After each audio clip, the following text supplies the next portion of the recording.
Alright, we're going to do a brief review of triangles before we move into the Pythagorean theorem.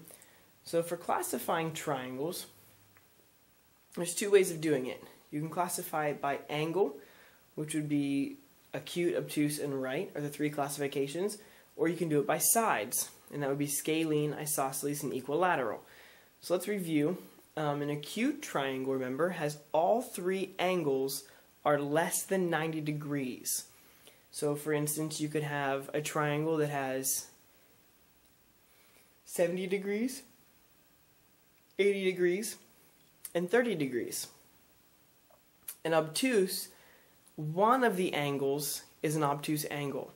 So that would be, for instance, you could have one that's 100 degrees and then two angles that are 40 degrees each. And then a right triangle has one angle that's a right triangle, or a right angle, which is exactly 90 degrees, and the other two angles are acute angles. So you're always going to have two acute angles. It's just dependent upon the third one. Is the third one also acute? Is the third one obtuse? Or is the third one right? And that determines the classification by angle. And then you can also do it by sides. So remember, a scalene has all three sides are different. An isosceles has two sides are equal. And an equilateral, all three sides are equal. So you can have mixtures of those. So you're going to have triangles that may be acute scalene, or acute equilateral, or obtuse isosceles, or obtuse scalene, or right isosceles, or right scalene. You can do a mixture of the two. You can choose. You're going to have one that's from the angle and one that's from the sides. So we're not going to do any examples of these. I think these are things that you guys have covered before in past math classes and in past years. I just wanted to make sure that we're all familiar with the terminology so that as we're talking about it, you guys are understanding. So let's go ahead and move on. And we're going to actually spend most of our time today talking about the Pythagorean theorem. The Pythagorean theorem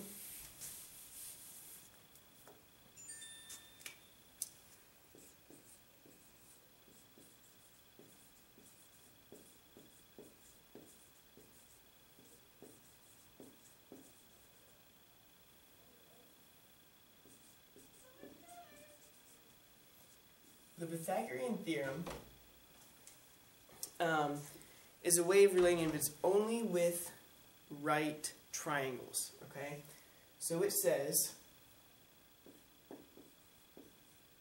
the sum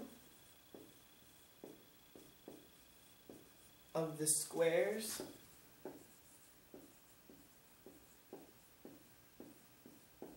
of the legs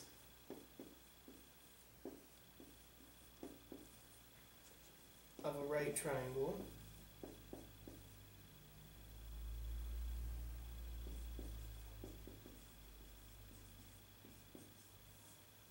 is equal to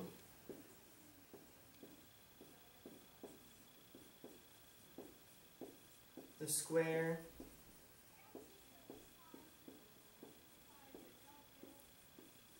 of the hypotenuse. So let me talk about what some of these what some of these words mean. So in a right triangle, remember that we have one angle that is a right angle, so that would be here. The two sides that form the right angle, so these two sides here, are each called legs. So they are what we call legs of the triangle. Now, this long side over here, the one that's not touching the right angle, that's what we call the hypotenuse. And so that's a term you're going to want to become familiar with, the hypotenuse, and it's always the longest side. So the hypotenuse is going to be the longest of the three. These two sometimes will be equal but don't have to be. And the legs are labeled as A and B. Doesn't matter which one's which, you can flip-flop those. But the hypotenuse is always C. So what this tells us is the squares of the legs. So that's a squared plus b squared is equal to c squared. So the leg squared plus the leg squared, the sum of the squares of the legs, is equal to the square of the hypotenuse, c squared. So a squared plus b squared is equal to c squared. So that is the Pythagorean theorem.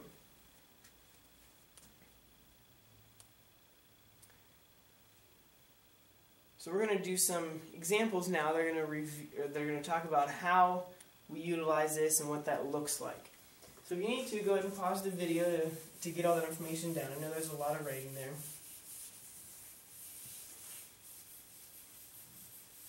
We're going to go ahead and move on to some examples here. Example number 1.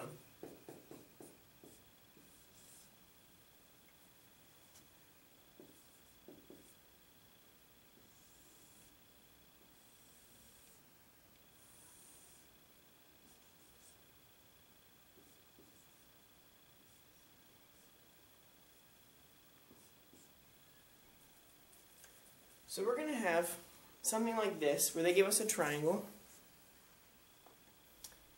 and they want us to find the missing side length. To do this, we need to use Pythagorean's theorem because it's a right triangle, and it's all at the side lengths.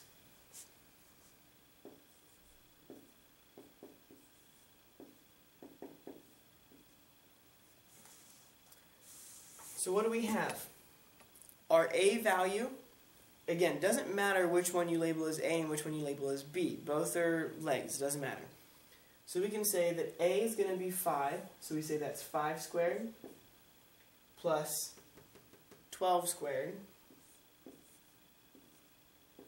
is equal to, and I don't know that, so I can leave it as x squared. You could leave it as just c squared.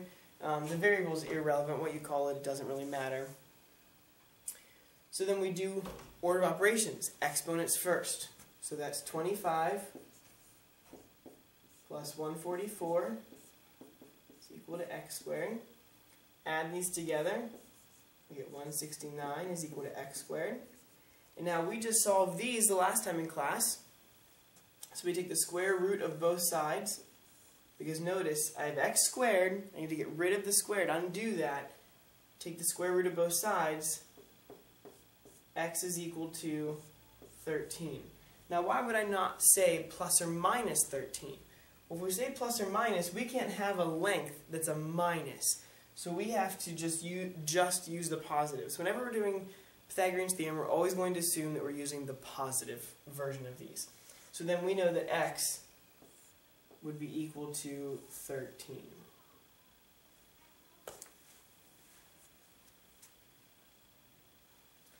So let me give you another one. So if we have another triangle, times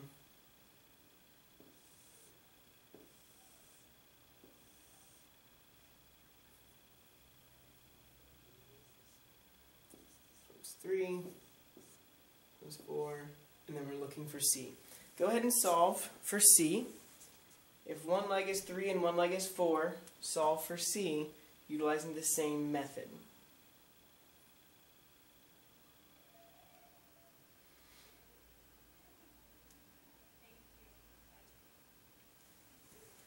So we use Pythagorean's theorem. A is 3 squared plus 4 squared is equal to c squared. So 9 plus 16 is c squared. That's 25 is c squared. Square root of both sides. C is equal to 5.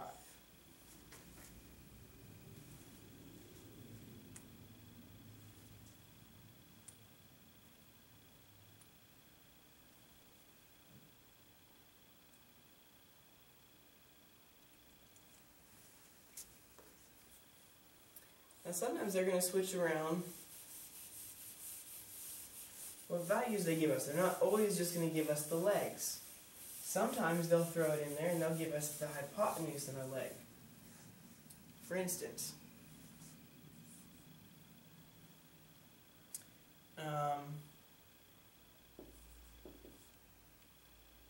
let's say that I have a triangle.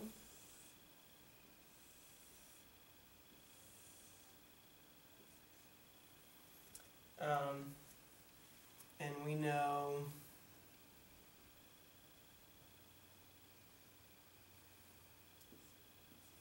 so this is 18, this one is 17, and we want to know this leg. So sometimes they're going to switch it up on us, and they're going to give us a leg and a hypotenuse, and we have to find the other leg. Again, doesn't matter, A or B, it doesn't really matter. So we use Pythagorean's theorem, so a squared plus b squared is equal to c squared. Make sure you're plugging them in correctly. So again, 1 is 1, so we can just say 17 squared plus the other leg is equal to the hypotenuse squared. So you're not just going to automatically put everything in for A and B. You have to put it in its correct position. Again, the legs can be switched around. The A and the B doesn't matter as long as you have one leg and then the missing leg and then the hypotenuse. So when we go from here, we're looking at, so we have to, again, do our exponents first. So we're looking at 17 squared.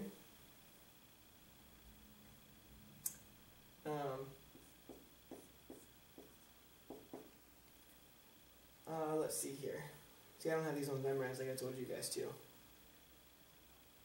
So we have 289, and then the 18 squared,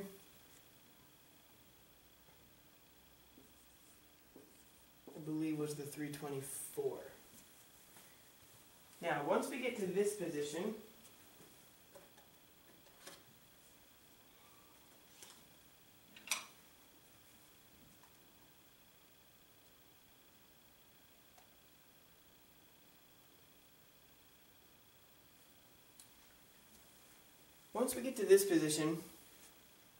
we want to solve for x.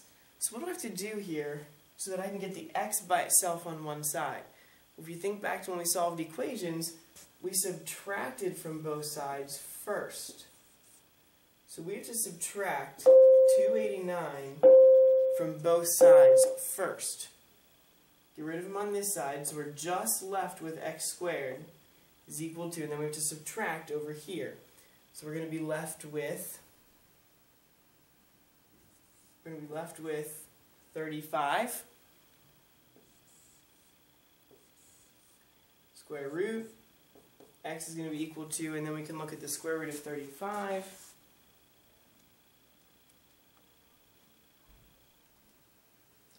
Which gives us 5.9. And again, just the positive because it's a length. So then the other leg is 5.9. Now, does it make sense that this is less than the hypotenuse? It should, because again, the hypotenuse is the longest, so both legs should be shorter than the hypotenuse.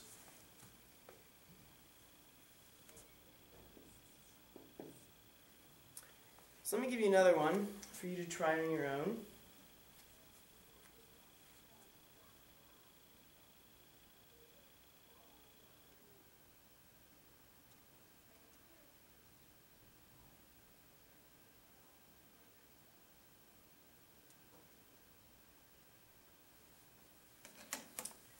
I'm just going to tell you this time that A equals 24. We don't know B. And C is equal to 25. So occasionally you'll get some that go outside of your memorized squares and square roots. That's okay. You can multiply that out and figure out what it's going to equal. And this time I didn't give you the triangle, I just gave you the letters. So this time you just get to substitute into your equation.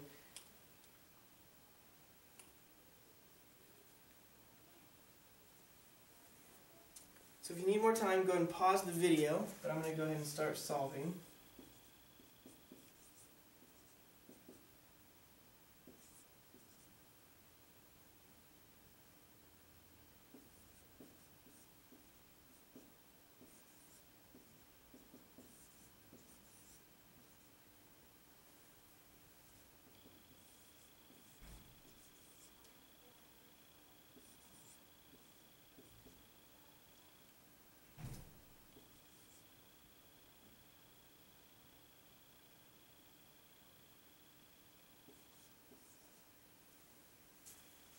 Again, we subtract from both sides.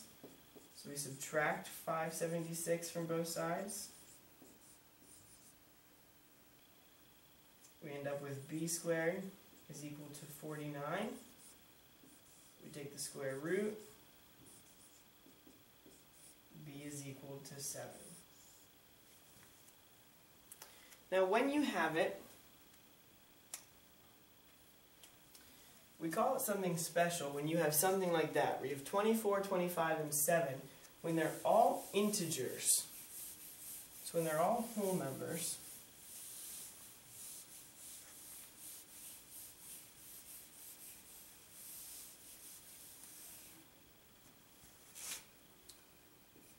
that's what we call a Pythagorean triple. And this would be when the sides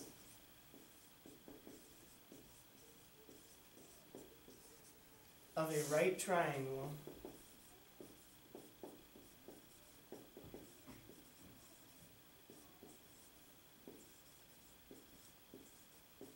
are all integers. Some common ones would be 3, 4, 5. They satisfy the Pythagorean theorem.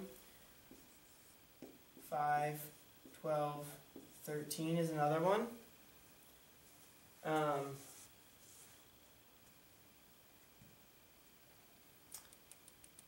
Let's see, and then that last one that we did was 7, 24, 25 is another one.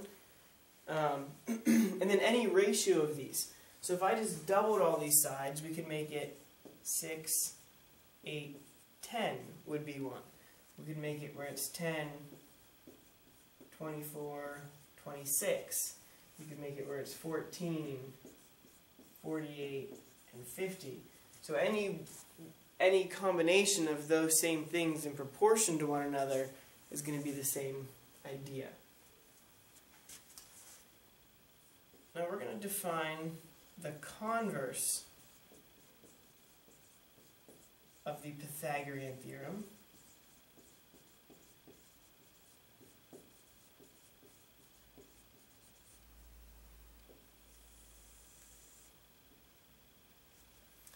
And this is, simply it says, if the sum of the squares of the legs is equal to the square of the hypotenuse,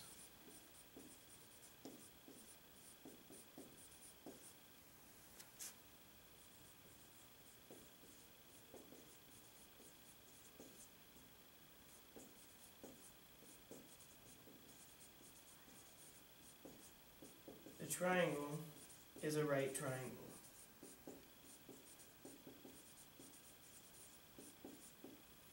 So for this piece of it, they're going to give us 3 side lengths, and we're going to substitute it into the Pythagorean theorem to see does it work. So instead of us finding a side, we're going to be given all 3 sides and just determine does it work.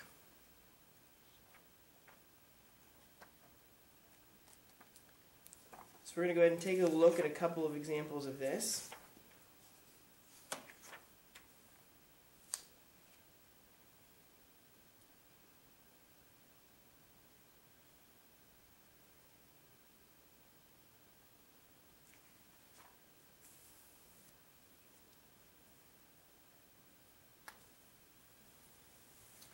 So let's just do an example of this, and this will finish out our lesson.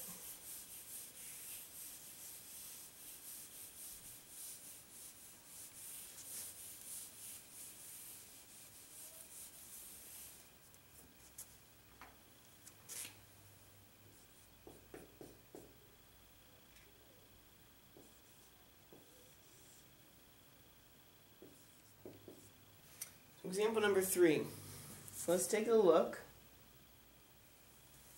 at 8, 9,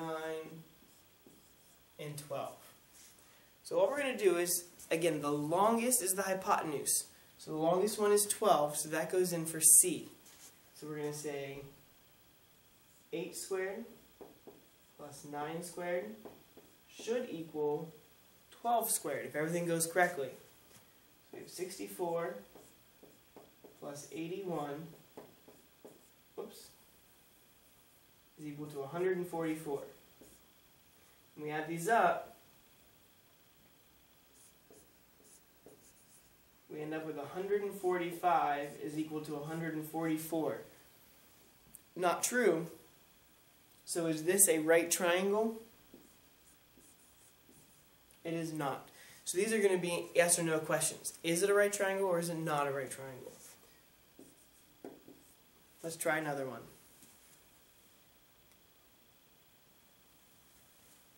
What about 15, 20, and 25? Again, 15 squared plus 20 squared should be equal to 25 squared. 15 squared is 225 plus 400 should be equal to 625. And indeed, when we add these up, we find out that it is. So is this a right triangle? Yes, it is. So that's all that we need to know about the Pythagorean theorem. So we are going to do some additional practice with this in class. And we're also going to talk a little bit about the history of the Pythagorean theorem and where it came from and what that looks like.